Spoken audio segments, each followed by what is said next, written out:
तो इस वीडियो में हम लोग बात करेंगे कि introduction to anatomy and physiology. इस वीडियो में हम लोग जानेंगे कि एनाटॉमी क्या होता है, फिजियोलॉजी क्या होता है, किसे कहते हैं एनाटॉमी और फिजियोलॉजी। एनाटॉमी और फिजियोलॉजी में क्या स्टडी करना पड़ता है, क्या पढ़ना पड़ता है, इसको जानेंगे। ठीक है, तो देखिए आसान भाषा में समझते हैं। ये जो एनाटॉमी और फिजियोलॉजी है, इसमें क्या पढ़ना पड़ता है, हमें किसे कहते हैं एनाटॉमी और फिजियोलॉजी, इसका परिचय जानेंगे, इसके बारे में पूरा डिटेल में जानेंगे। तो देखिए हमने यहाँ पर बोर्ड पर कुछ बॉडी के अंग का, ऑर्गन का नाम लिख करके रखा है ना। ये देखिए जैसे हमारे शरीर है, इसमें हमारा जो शरीर बना है ये बहुत सारे ऑर्गन से मिलकर बना है ना। हमारे शरीर में बहुत सारा सिस्टम काम करता है कि नहीं। जैसे मैं थोड़ा सा आप लोगों को अगर समझाऊं तो हमारे बॉडी का सबसे यानी कि संरचनात्मक एवं क्रियात्मक जो छोटी इकाई होती है वो सेल होता है, कोशिका होता है।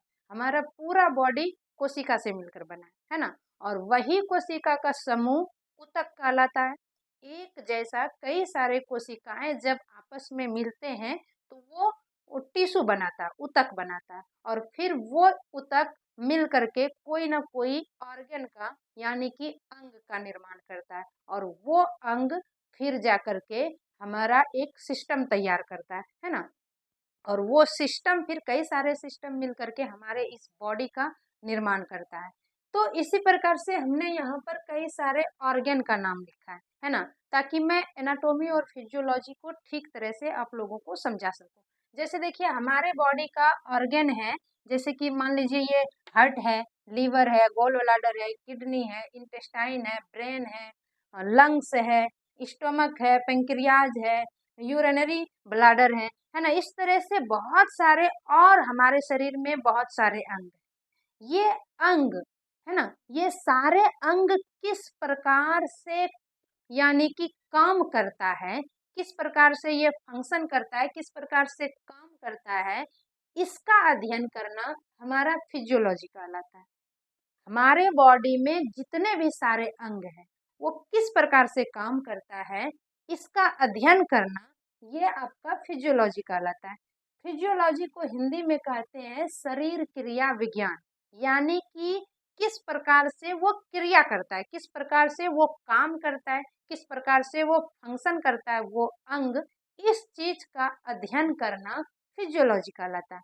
और एनाटॉमी किसको कहते हैं, यही अंग जो है, जो भी हमारे बॉडी में अंग है, ऑर्गन्स है, वो ऑर्गन्स का किस प्रकार का स्ट्रक्चर है, यानी कि वो ऑर्गन किस प्रकार से बना है, इसका अध्ययन करना एनाटॉमी कहलाता है। एनाटॉमी को हिंदी में कहते हैं शरीर रचना विज्ञान। शरीर रचना, एनाटॉमी को शरीर रचना और फिजियोलॉजी को शरीर क्रिया। एनाटॉमी में हम बॉडी के जो भी ऑर्गन है उसके स्ट्रक्चर को, उसके ढांचा को जानते हैं, उसके ढांचा को समझते हैं कि वो किस प्रकार से बना है, गोल है, लंबा है, चौड़ा है, वो कहाँ पर स्थित रहता है, इसको समझते हैं एनाटॉमी में।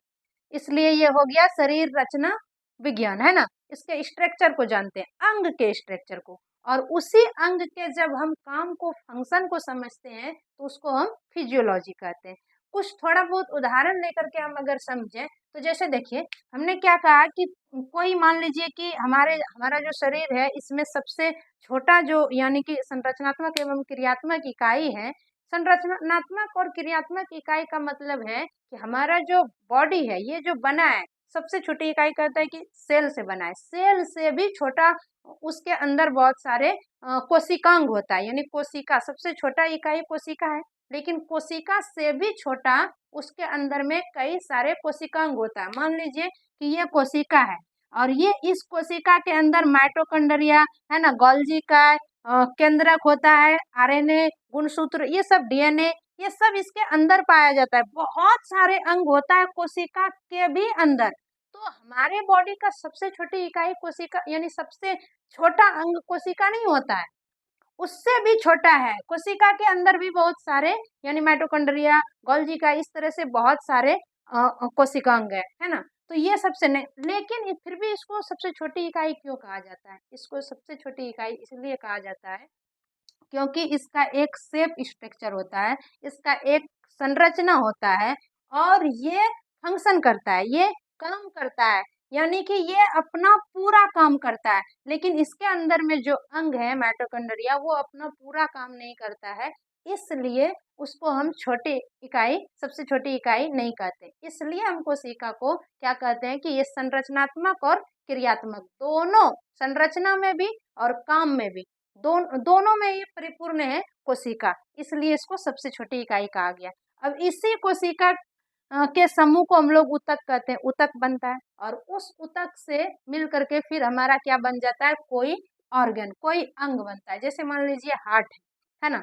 अब हम हार्ट का एनाटॉमी और फिजियोलॉजी पढ़ेंगे तो हम एनाटॉमी में हार्ट का समझेंगे कि ये जो एनाटॉमी यानी हार्ट है, ये कहाँ पर स्थित होता है, इसका आकार किस प्रकार के किस तरह का होता है, ये यानी कि इसका गोल होता है, लंबा होता है, चौड़ा होता है, इसमें और किस तरह से इसका पूरा सिस्टम है, उसको हम समझेंगे किसमें, एनाटॉमी में।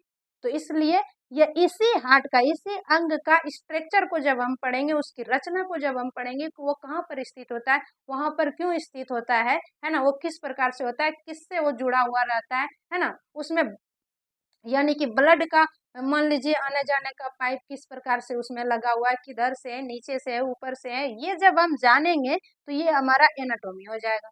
लेकिन फिर हम इसी हार्ट का फंक्शन को जानेंगे कि उसमें ब्लड आता कैसे है, वो हार्ट का काम क्या है। वो हार्ट जो है उसमें यानी कि ब्लड जो है आता है जाता है, ऑक्सीजन यानी कि हार्ट में जो ऑक्सीजन से यानी हमारे मान लीजिए कि हार्ट में जो ब्लड है वो किस प्रकार से पंपिंग करता है ना। इस तरह से जब उसके हम फंक्शन को पढ़ेंगे तो वो क्या कहलाया जाएगा, वो कहला जाएगा आपका फिजियोलॉजी। फंक्शन को, काम को जब हम उसका अध्ययन, काम का अध्ययन करेंगे, इसी अंग के काम का अध्ययन करेंगे तो फिजियोलॉजी, इसी अंग के रचना का अध्ययन करेंगे तो एनाटॉमी। तो हम आई होप कि आप लोगों को ये एनाटॉमी और फिजियोलॉजी में क्या अंतर है ये समझ में आ गया होगा। एनाटॉमी और फिजियोलॉजी का इंट्रोडक्शन यही है कि वो क्या है, ये समझ में आ गया है ना।